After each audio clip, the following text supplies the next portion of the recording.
கரூரை பொறுத்த வரைக்கும் எனக்கு எந்த கவலையும் இல்லை. ஏன்னு உங்களுக்கே தெரியும். என்னுடைய இணைய சகோதரர் செந்தில் பாலாஜியுடைய மாவட்டம் இது.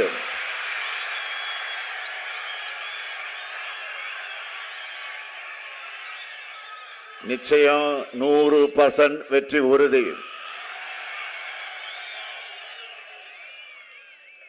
கரூர்ல கழக கூட்டணியின் வெற்றியை அவர் எப்பவோ உறுதி செஞ்ச காரணத்தால் தான் கோவை மாவட்டத்தில் இருக்க சொல்லி பொறுப்பு கொடுத்திருக்கிறவருக்கு. நீங்க யாரும் கவலைப்படாதீங்க. அவர் புகுந்த வீடுதான் கோவை. அவர் பிறந்த கரூரை என்றும் மறக்க மாட்டார்.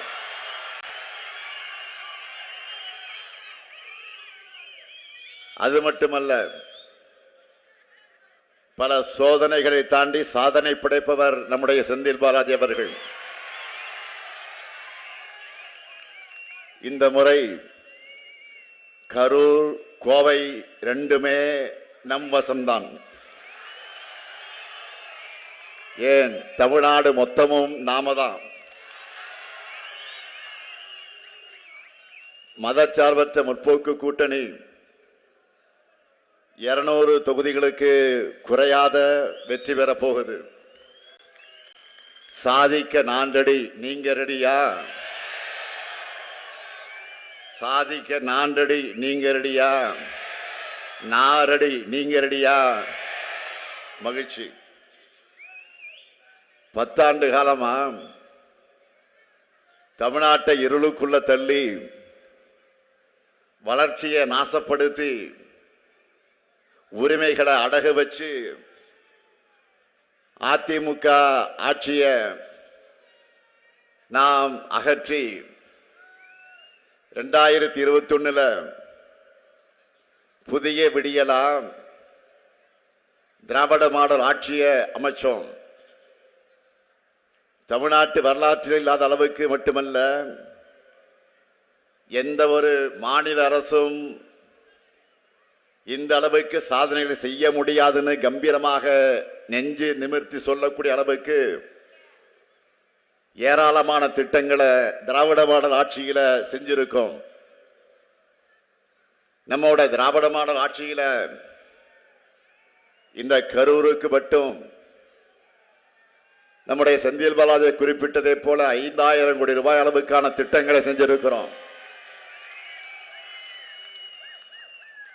நேரத்தின் அருமை கருதி அதுல சில முக்கியமான சிலவற்றை மட்டும் சுருக்கமா தலைப்புச் செய்திகளா உங்களுக்கு நினைவுபடுத்த விரும்புகிறேன். கரூர் மாவட்டம் நெரூரையும் திருச்சி மாவட்டம் உன்னியூரையும் இணைக்கக்கூடிய வகையில் காவேரி ஆற்றின் குறுக்கே 101 கோடி ரூபாய் மதிப்பில் உயர்மட்ட பாலம் கட்டியிருக்கிறோம். கரூர் தொகுதி மக்களுடைய 25 ஆண்டு கால கோரிக்கையான புதிய பேருந்து நிலையத்தை 40 கோடி ரூபாய் மதிப்பில் அமைச்சிருக்கிறோம். 38 கோடி ரூபாயில 38 கோடியே 50 லட்சம் ரூபாய் மதிப்பில் மினி டைடல் பார்க்குக்கு அடிக்கல் நாட்டி பணிகளை தொடங்கி இருக்கிறோம். கரூர் கோவை தேசிய நெடுஞ்சாலை விரிவாக்கம், கரூர் திருவள்ளுவர் விளையாட்டு மைதானத்தில் மாவட்ட மைய நூலகத்திற்கு புதிய கட்டடம், அரவக்குறிச்சியில புதிய அரசு கலைக்கல்லூரி, புதிய வேளாண்மை கல்லூரி, குளித்தலையில புதிய அரசு மாவட்ட தலைமை மருத்துவமனை, அரசு தலைமை மருத்துவமனை, மருத்துவக் கல்லூரியிலே கூடுதல் கட்டடம், கரூர் ஈரோடு சாலை விரிவாக்கம், கிருஷ்ணராயபுரத்தில் முருங்கை பூங்கா அமைப்பதற்கான முதற்கட்ட பணிகள் தொடக்கம். கரூர் மாநகராட்சியில புதிய நீச்சல் குளம். கிருஷ்ணராயபுரத்தில் சிப்காட் அமைக்க அரசாணை வெளியிடப்பட்டு பணிகள் நடந்து கொண்டிருக்கிறது. இப்படி சொல்லிக்கிட்டே போகலாம். அது மட்டுமல்ல, இன்னும் நிறைய பணிகள் வரப்போகுது. கரூர் மாவட்டத்தில் திருக்கோவில்கள் நில சம்பந்தமா சட்ட பிரச்சனைகள் இருக்கு. இதற்காக நம்ம செந்தில் பாலாஜி அவர்கள் இந்த பகுதி மக்களோடு சேர்ந்து பல முயற்சிகளை எடுத்து வருகிறார். இதற்காக அமைக்கப்பட்டிருக்கக்கூடிய குழு வழங்க இருக்கக்கூடிய அறிக்கையை கொண்டு நிச்சயமாக முழு தீர்வு காணப்படும். திராவிட மாடல் ஆட்சியில நடந்து கொண்டிருக்கக்கூடிய உட்கட்டமைப்பு வளர்ச்சிகளை மக்களாக இருக்கக்கூடிய நீங்களா எல்லா இடத்திலையும் பார்க்கிறீங்க. இந்த வளர்ச்சியை சாத்தியப்படுத்தியிருக்கக்கூடிய தெம்போடுதான் தமிழ்நாட்டுக்கான எதிர்காலத்தை வடிவமைக்கிற தொலைநோக்கு பார்வையோடுதான் உங்க முன்னாடி உரிமையோடு நான் வாக்கு கேட்க வந்திருக்கிறேன். முதலமைச்சராக பொறுப்பேற்ற உடனே மகளிருக்கான கட்டணமில்லா விடியல் பயணத்துக்கு கையெழுத்திட்டவன் தான் உங்கள் முன்னால் நின்று கொண்டிருக்கக்கூடிய இந்த ஸ்டாலின். இங்க இருக்கக்கூடிய மகளிரை கேட்கிறேன், நீங்க எல்லாரும் இன்னைக்கு வரைக்கும் விடியல் பயணம் செஞ்சுக்கிட்டு இருக்கீங்களா? விடியல் பயணத்துல பயணம் போயிட்டு இருக்கீங்களா? மகளிர் உரிமை தொகை கொடுப்பேன்னு சொன்ன மாதிரி உங்க பேங்க் அக்கவுண்ட்டுக்கு வந்து கொண்டிருக்கிறதா? மாதம் மாதம் இதெல்லாம் சொன்னது இதை மட்டுமல்ல, சொல்லாததையும் செஞ்சவன் தான் இந்த ஸ்டாலின்.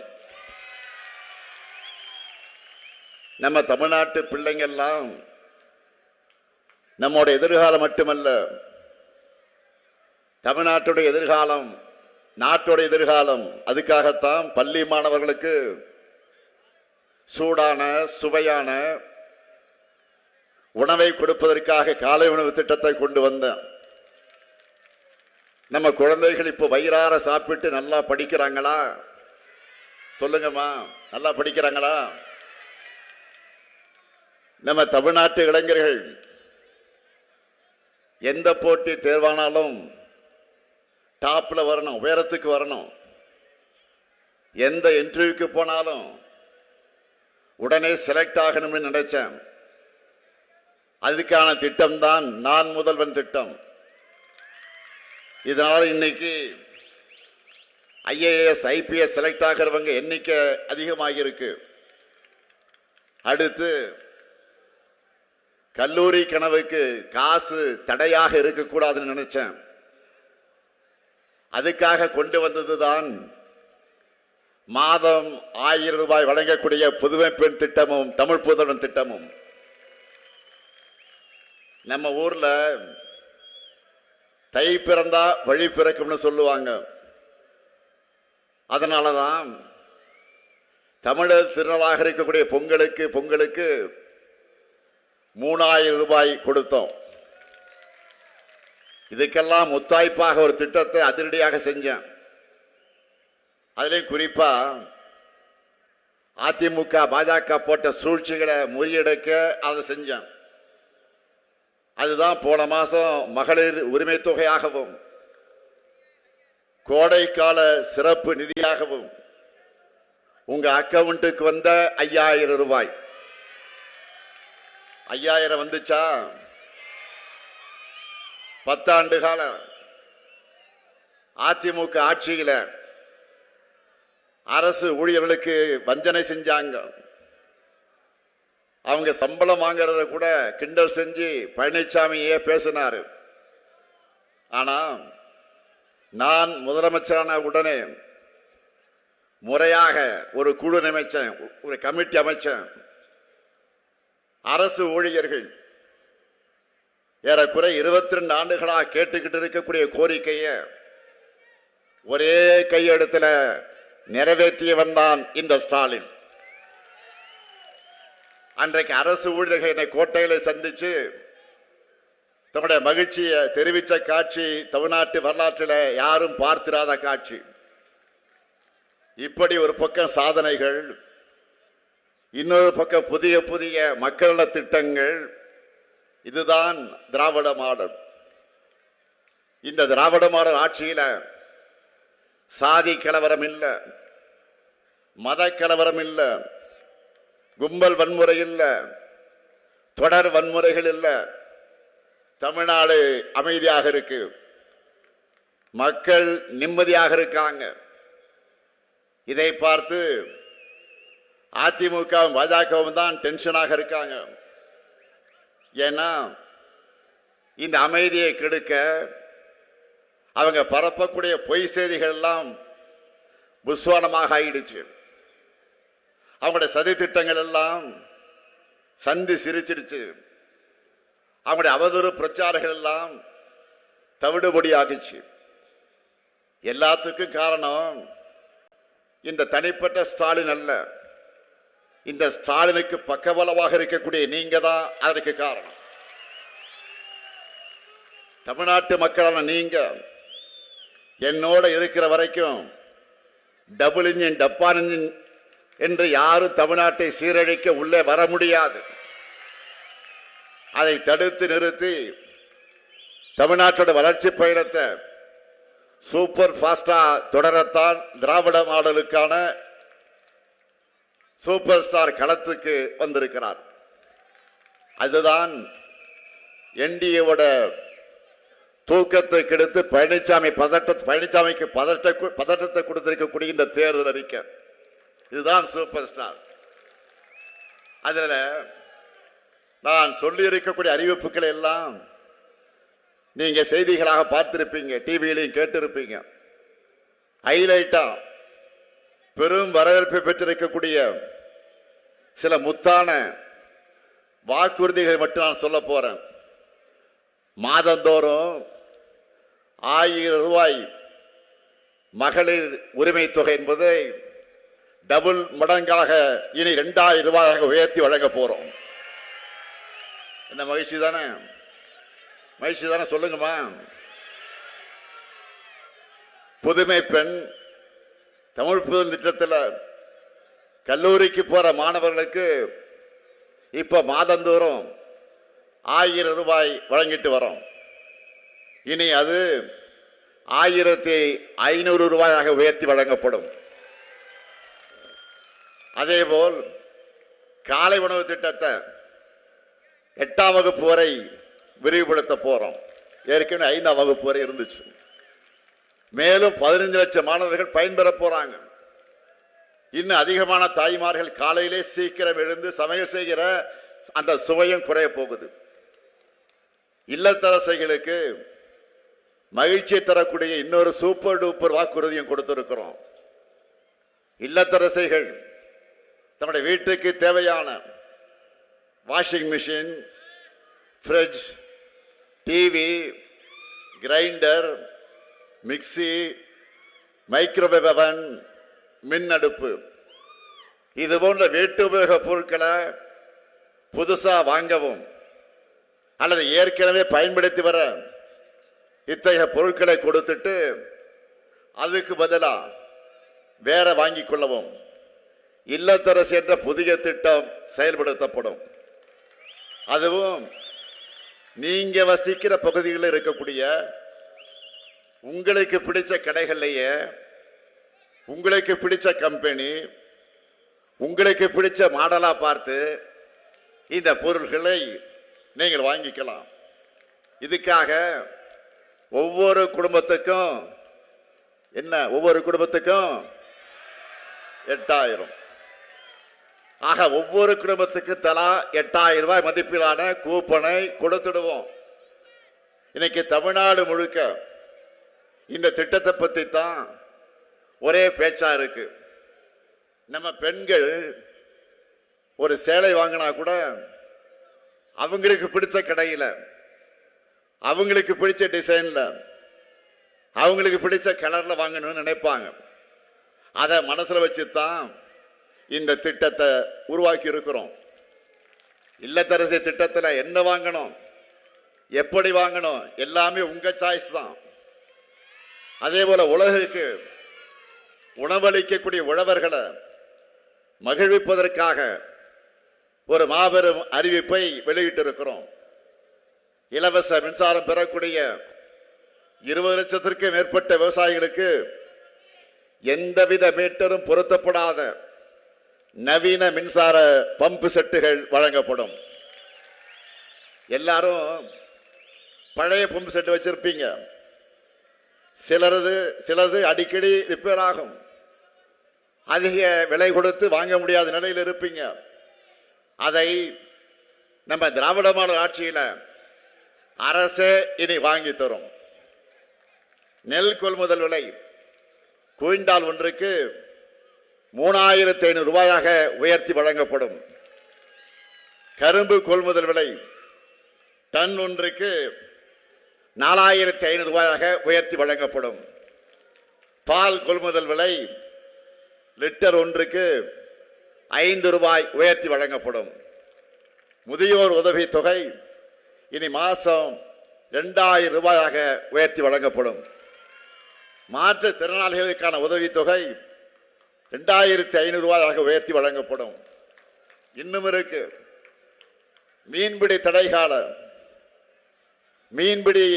தடைகால சிறப்பு நிவாரண தொகை 8000 ரூபாயிலிருந்து 12000 ரூபாயாக, மீன்பிடி குறைவுகால சிறப்பு நிவாரண தொகை 6000 ரூபாயிலிருந்து 9000 ரூபாயாக உயர்த்தி வழங்கப்படும். மகளிர் சுய உதவி குழுவை சார்ந்த சகோதரிகள் நிறைய பேர் வந்திருக்கிறீங்க. உங்களை எல்லாம் பிசினஸ் உமனாக முன்னேற்ற வேண்டும் என்ற வகையில் பிணை எதுவும் இல்லாம 5 லட்சம் ரூபாய் வரை மானியத்தோடு வங்கி கடன் உதவி வழங்கப்படும். பேரிடர்கால இழப்புகளா, இரவை பாசன பயிர்கள் மற்றும் நெல் பயிர்களுக்கு ஹெக்டேர் ஒன்றுக்கு 25000 ரூபாயும், நீண்டகால பயிர்களுக்கு 27000 ரூபாயும், மானாவாரி பயிர்களுக்கு 12000 ரூபாயும் வழங்கப்படும். உயர்கல்வி படிக்கக்கூடிய 35 லட்சம் மாணவர்களுக்கும் அடுத்த 5 வருஷத்துக்குள்ள லேப்டாப் வழங்கப்படும். 10,000 புதிய பேருந்துகள் இயக்கப்படும். அனைத்து சட்டமன்ற தொகுதிகளிலும் முதல்வர் படைப்பகங்கள் அமைக்கப்படும். தமிழ்நாட்டின் ஒவ்வொரு மண்டலத்துக்கு தனித்தனியா சிறப்பு வளர்ச்சி திட்டங்கள், இப்படி ஏராளமான வாக்குறுதிகளை இந்த அறிக்கையில குறிப்பிட்டிருக்கிறோம். நாங்க சொன்னா செய்வோம், செய்வதைத்தான் சொல்வோம். நான் கலைஞரின் மகன், சொன்ன வாக்குறுதிகளை மறக்கவும் மாட்டேன், மறுக்கவும் மாட்டேன். கடந்த 5 ஆண்டுகள்ல தமிழ்நாட்டோட நிதிநிலையை சீராக்கி ஒவ்வொன்னா நாங்க நிறைவேற்றி கொண்டிருக்கக்கூடிய திட்டங்களை அதற்கு சாட்சி. அந்த சாதனைகள் தான் திராவிட மாடல் ஆட்சி.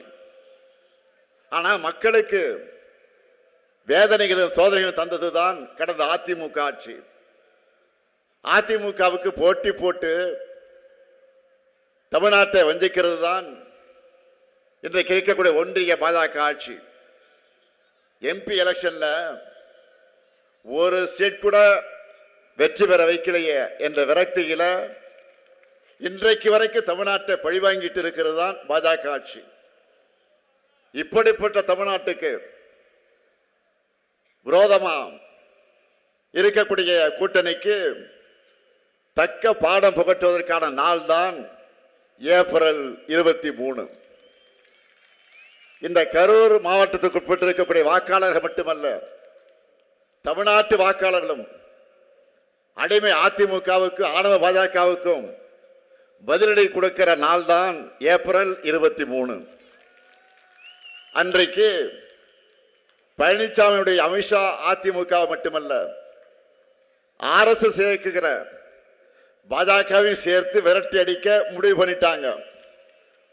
தேர்தல் ரிசல்ட், தேர்தல் முடிவை இப்பவே தெரிந்து கொண்ட காரணத்தால் தான் இன்னைக்கு பாக்குறீங்க ஓவரா புலம்ப ஆரம்பிச்சிட்டாரு பழனிசாமி. அதுலயும் தன்னைத்தான பெரிய புலனாய்வு புலின்னு நினைச்சுக்கிட்டு காமெடி பண்ணிக்கிட்டு இருக்கிறாரு. இப்போ கலைஞரும் வாஜ்பாயும் இருக்கிற போட்டோவை காண்பிச்சு நீங்க கூட்டணி வைக்கிறியா அப்படின்னு கேட்கிறாரு. நாங்க கூட்டணி வச்சோமே தவிர பழனிசாமி மாதிரி அழகு வைக்கல, அதை புரிஞ்சுக்குங்க. நாங்க கூட்டணி வச்சப்போ திமுக தலைவர் கலைஞர் கிட்ட தான் இருந்துச்சு. நாங்க கூட்டணி வச்சப்போ திமுக கலைஞர் கிட்ட தான் இருந்துச்சு. ஆனா இப்ப அதிமுக அமித்ஷா கிட்ட இருக்கு. நாங்க குறைந்தபட்ச செயல் திட்டம் வகுத்து, மினிமம் ப்ரோக்ராம் வகுத்து, வாஜ்பாய் தலைமையிலான பாஜக அரசோட கடிவாளத்தை கலைஞர் கையில வச்சிருந்தார். ஆனா இப்போ அதிமுக மட்டுமல்ல, என்டிஏவில் இணைந்திருக்கக்கூடிய அத்தனை ஊழல் கட்சிகளோட குடுமிப்பிடியும் அமித்ஷா கிட்ட தான் இருக்கு. நாங்க கூட்டணி வச்சப்போ தமிழ்நாட்டுக்கான வளர்ச்சி திட்டங்களை கொண்டு வந்தோம். ஆனா பழனிசாமி கூட்டணி வச்சு நீட்டின இடத்தெல்லாம் கையெழுத்து போட்டு தமிழ்நாட்டு உரிமைகளை அடகு வச்சு தான் ஆரம்பிச்சோம்.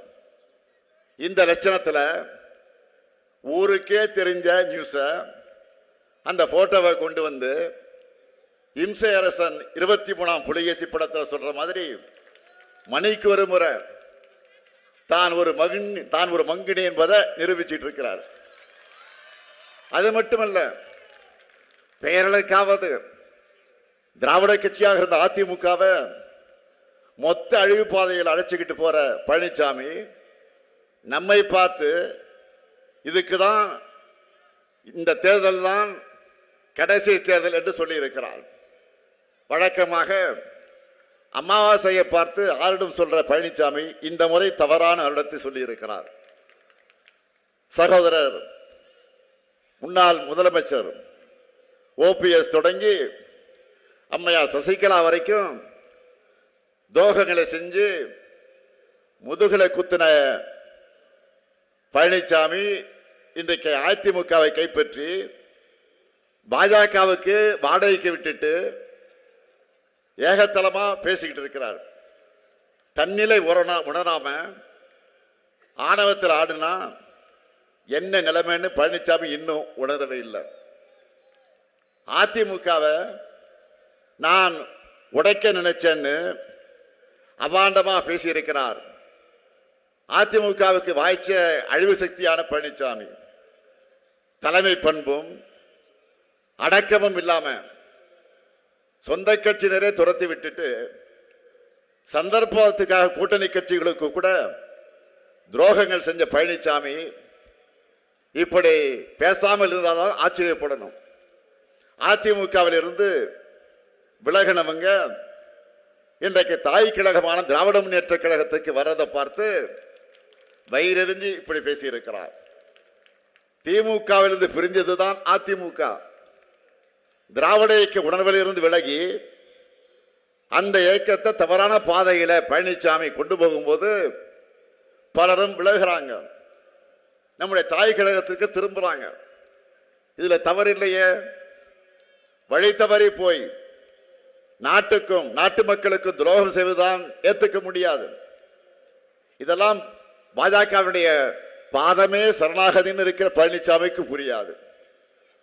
தடமாறி கூட்டணி வச்சிருக்கக்கூடிய பழனிசாமி செஞ்சிருக்கக்கூடிய துரோகங்களை கொஞ்சம் எண்ணி பாருங்கள். குடியுரிமை திருத்த சட்டத்துக்கு ஆதரித்து வாக்களித்தது யார்? இந்தியா முழுக்க அதுக்கு எதிராக இஸ்லாமிய பெருமக்கள் போராடினப்போ எந்த முஸ்லிம் பாதிக்கப்பட்டார்னு ஏகத்தலமா கேட்டது யார்? வெயில், மழை, குளிர் இதெல்லாம் பார்க்காம தலைநகர் டெல்லியில விவசாயிகள் மாசக்கணக்கில் போராடினப்போ 3 வேளாண் சட்டங்களை பற்றி எந்த அடிப்படை புரிதலும் இல்லாம அவங்களை எல்லாம் புரோக்கர்கள் கொச்சைப்படுத்தி வாய்க்கூசாம பேசுறது யாரு? துரோகம் செய்யணும், அதையும் டிசைனா செய்யணும்னு நினைக்கிற பழனிசாமி அவர்கள் ஒட்டுமொத்த தமிழ்நாட்டுக்கு மிகப்பெரிய துரோகம் செய்ய அமைத்திருப்பதுதான் டப்பா இன்ஜினுடைய என்டிஏ கூட்டணி. துரோகத்திற்கு துரோகமே துணை என்பது போல அமைந்திருப்பதுதான் என்டிஏ கூட்டணி. என்டிஏ கூட்டணிக்கு ஒரு நோக்கம்தான், ஒரே ஒரு நோக்கம்தான். என்னன்னா, தமிழ்நாட்டு வளர்ச்சியை தடுக்கணும், திராவிட மாடல் ஏற்படுத்தியிருக்கக்கூடிய வளர்ச்சியை தடுக்கணும், அழிக்கணும். இதுதான் என்டிஏ கூட்டணியுடைய நோக்கம். என்டிஏவோட தலைமையா இருக்கிற பாஜகவுக்கு தமிழ்நாட்டில் நம்ம எதிர்க்கிறதுக்கு வலிமை இல்லைன்னு அதிமுகவை விலைக்கு வாங்கியிருக்கு. பொதுவா பாஜகவை பொறுத்த வரைக்கும் மக்களுக்கு நல்லது செய்யாது. ஆனால் தேர்தல்னு வந்துட்டான், கண்துடைப்புக்காக பட்ஜெட்ல சில மெகா அறிவிப்புகளை கொடுப்பாங்க. ஆனா தமிழ்நாட்டுக்கு அதை கூட செய்ய மனம் இருக்காது. வஞ்சக எண்ணத்தோட அந்த முழு உருவம் தான் என்டிஏ. பாஜக ஒன்றியத்தில் ஆட்சிக்கு வந்ததற்கு பிறகு தமிழ்நாட்டுக்கு இதுவரை எந்த நன்மையும் செஞ்சதில்லை, எந்த சிறப்பு திட்டத்தையும் செஞ்சதில்லை, நாம வச்ச எந்த கோரிக்கை நிறைவேற்றினதில்லை. மதுரையில் ஒரு எய்ம்ஸ் அறிவிச்சாங்க. அதனுடைய நிலைமையை நான் சொல்லித்தான் நீங்கள் தெரிந்து கொள்ள வேண்டிய அவசியத்தில் இல்லை. சென்னை மெட்ரோ திட்டத்துக்கு நிதி தரல, ஓசூர் விமான நிலையத்திற்கு அனுமதி கேட்டிருக்கோம், தரல. குடிநீர் திட்டத்துக்கான நிதி தரல. சரி, இதெல்லாம் கூட பரவாயில்லை, எப்படியாவது போராடி நிர்வாகத்தால சிறப்பாக செயல்பட்டு இருக்கோம் நாம. அதுல இருக்கிறதுலே கொடுமை என்னன்னா, இந்தி திணிப்ப, அவங்க செய்யக்கூடிய அந்த இந்தி திணிப்ப ஏற்றுக்கொள்ள கட்டாயப்படுத்துறாங்க. அதை ஏற்றுக்கல. நம்ம அதற்காக என்ன செஞ்சாங்க? நம்ம வீட்டு குழந்தைகள் படிப்பதற்கான கல்வி நிதியை கூட கொடுக்காம இருக்கிறாங்க, இதுவரையும் கொடுக்கல. இப்படி வஞ்சக எண்ணம் கொண்ட கூட்டத்துக்கிட்ட தமிழ்நாட்டோட எதிர்காலத்தை ஒப்படைக்க முடியுமா? சொல்லுங்க, ஒப்படைக்க முடியுமா? ஆகவே என்டிஏவை தமிழ்நாடு புறக்கணிக்கணும். இதுதான் தமிழ்நாட்டோட எதிர்காலத்துக்கு நல்லது. என்டிஏ கூட்டணி என்பது எப்படிப்பட்ட சந்தர்ப்பவாத கூட்டணின்னு நீங்க பார்த்துட்டு இருக்கிறீங்க. கரப்ஷன் கமிஷன் கலெக்ஷன் ஆட்சியை நடத்தின பழனிசாமி அவர்களை மிரட்டி கூட்டணி அமைச்சு தமிழ்நாட்டு உரிமைகளை பறிச்சு வரிசையா பல துரோகங்களை செஞ்சு பிரிஞ்ச மாதிரி நாடகங்களை நடத்தி கடைசியா இப்போ டெல்லியில தீர்மானிச்சு தோக்கிறதுக்காக தமிழ்நாட்டுக்கு வந்திருக்கு என்டிஏ. அதனாலதான் சொன்னேன், இந்த தேர்தல் என்பது தமிழ்நாடு அணி வர்சஸ் டெல்லி அணி, தமிழ்நாடு வர்சஸ் என்டிஏ. தமிழ்நாட்டை காக்கணும்னா திமுக தான் மீண்டும் ஆட்சிக்கு வரணும். தமிழ்நாடு வளர்ச்சி பாதையில் தொடர்ந்து நடைபெறணும்னா திமுக ஆட்சியே தொடரணும். தமிழ்நாடு கலவர பொம்மையா மாறாம இருக்கணும்னா பாஜக அதிமுக கூட்டணியை வேரோடு வீழ்த்தணும். நீங்க எல்லாரும் ஒரு விஷயத்தை நல்லா புரிஞ்சுக்கணும். நாம போராடுவது திமுகவுடைய வெற்றிக்காக மட்டுமல்ல, நம்முடைய மதச்சார்பற்ற கூட்டணியின் வெற்றிக்காக மட்டுமல்ல, தமிழ்நாட்டுடைய வெற்றிக்காக. எனவே அரசியல் விருப்பு வெறுப்புகளுக்கு அப்பாற்பட்டு நம்முடைய தாய் தமிழ்நாட்டை காக்க தமிழ்நாட்டு மக்கள் அனைவரும் திமுக தலைமையிலான மதச்சார்பற்ற முற்போக்கு கூட்டணியை ஆதரிக்கணும். பேரறிஞர் அண்ணாவினுடைய தம்பியா, கலைஞரின் மகனா கேட்கிறேன், உங்களுடைய பொன்னான வாக்குகளை திராவிட முன்னேற்ற கழகத்துடைய கூட்டணிக்கு தாருங்கள். நான் உறுதியா சொல்றேன், அமைய உள்ள திராவிட மாடல் 2.2 ஆட்சியில இப்போ நாம செஞ்சிட்டு இருக்கக்கூடிய சாதனைகள்லாம் வெறும் ட்ரெய்லர் தான் என்று சொல்லக்கூடிய அளவுக்கு அடுத்து மாபெரும் இட்டான திட்டங்களை எல்லாம் கொண்டு வருவோம். இனிமே நாம தான், இனிமே எப்பவுமே நாம தான். அதற்கு அரவக்குறிச்சி தொகுதியில மொஞ்சனூர் இளங்கோ அவர்களுக்கும், கரூர் தொகுதியில ஆசி எம் தியாகராஜன் அவர்களுக்கும், கிருஷ்ணராஜபுரம் தொகுதியில சி.கே. ராஜா அவர்களுக்கும், குளித்தலை தொகுதியில சூரியனூர் சந்திரன் அவர்களுக்கும் உங்களுடைய பொன்னான வாக்குகளை வெற்றி சின்னமான உதயசூரியன் சின்னத்தில் வழங்குங்கள். உதயசூரியன் அது உங்கள் சூரியன். உதயசூரியன் தமிழர்களின் இதய சூரியன். வெல்வோம் ஒன்றாக. நன்றி, வணக்கம்.